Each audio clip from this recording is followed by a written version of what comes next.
Kita belajar udah.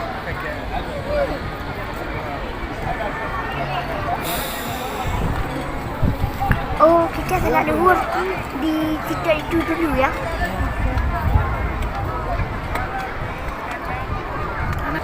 Okey, anak. Kalau habis dah mau. Papa, Rin. Kita salah luhur di Hari Jumat. Pulang.